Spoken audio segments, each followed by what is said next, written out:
Assalamualaikum warahmatullahi wabarakatuh.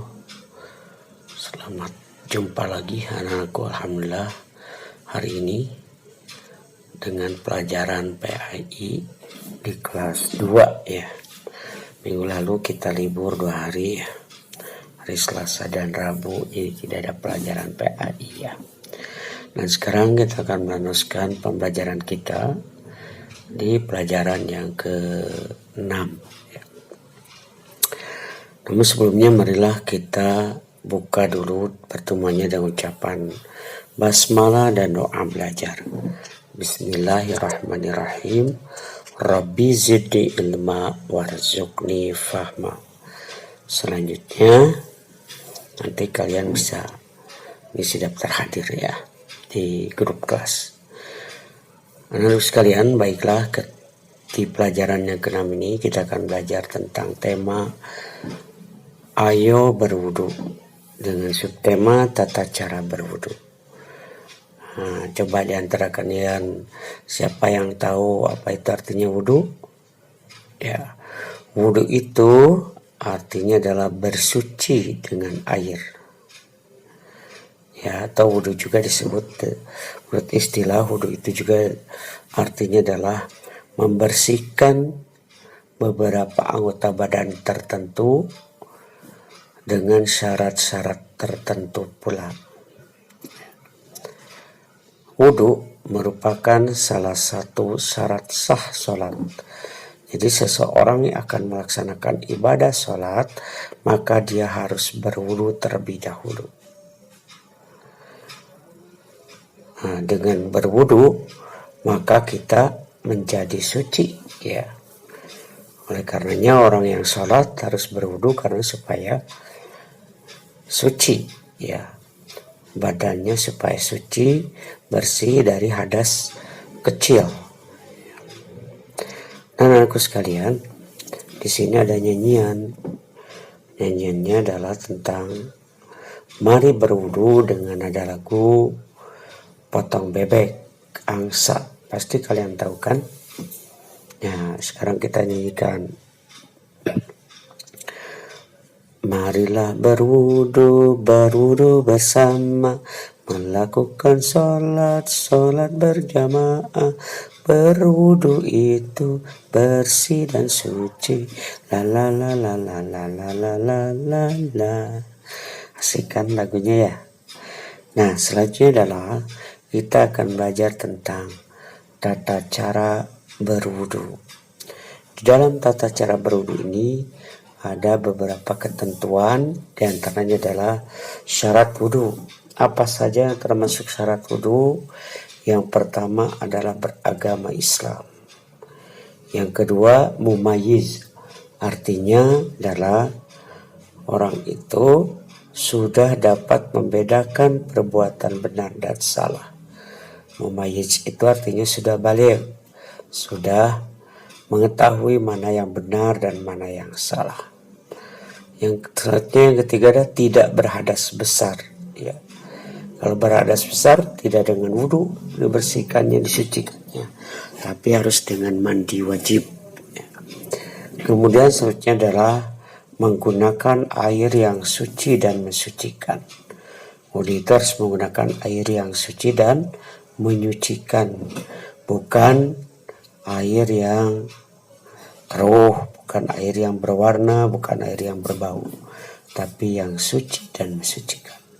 Kemudian syarat wudu itu adalah tidak ada yang menghalangi sampainya air ke kulit. Kemudian yang kedua adalah tentang rukun wudu. Apa itu rukun wudu? Rukun wudu itu adalah ketentuan yang harus dilaksanakan ya. Ketentuan yang harus dilaksanakan. Kalau salah satunya tidak dilaksanakan maka batal wudunya, tidak sah ya. Apa saja yang termasuk rukun wudu? Yang pertama adalah niat. Niat wudu itu di dalam hati.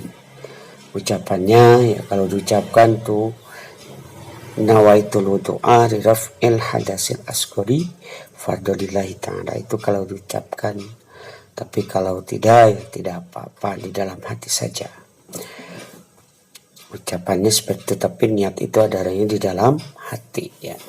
Kemudian kedua adalah rukun wudhu itu membasuh muka. Nah, jadi dari niat kemudian membasuh muka bisa langsung, itu rukun wudhu. Kemudian membasuh kedua tangan sampai siku, itu termasuk rukun wudhu. Kemudian mengusap kepala, itu juga rukun wudhu. Kemudian membasuh kedua kaki sampai mata kaki. Dan yang selanjutnya yang keenam adalah mengerjakan gerakan secara berurutan dan tertib. Secara berurutan itu disebut dengan tertib ya. Jadi tidak boleh itu ngacelok gitu, tapi harus berurutan ya. Berwudunya dari muka, kemudian kedua tangan sampai siku, kemudian mengusap kepala, kemudian membasuh kedua kaki sampai mata kaki. Itu termasuk ke dalam rukun wudhu. Dan selanjutnya ada yang disebut dengan sunnah wudhu.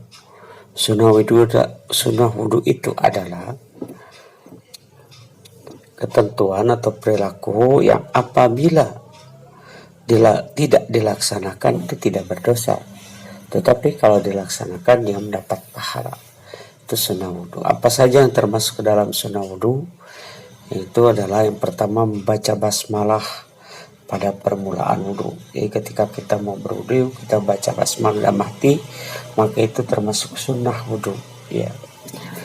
Kemudian juga menggosok gigi, itu pun termasuk sunnah wudhu, artinya kalau dilaksanakan itu akan mendapat pahala kita. Dan mencuci tangan, mencuci telapak tangannya, dua telapak tangan sampai pergelangan, itu termasuk ke dalam sunnah wudhu. Tetapi kalau mencuci tangannya sampai ke siku tadi itu termasuk ke dalam rukun wudhu ya, kalau yang mencuci tangan sampai dengan siku. Tapi kalau mencuci pergelangan tangan itu termasuk ke dalam sunnah wudhu. Kemudian berkumur dan membersihkan hidung, itu pun termasuk ke dalam yang namanya sunnah wudhu ya, bukan rukun wudhu. Kemudian mengusap seluruh kepala dan mengusap kedua telinga.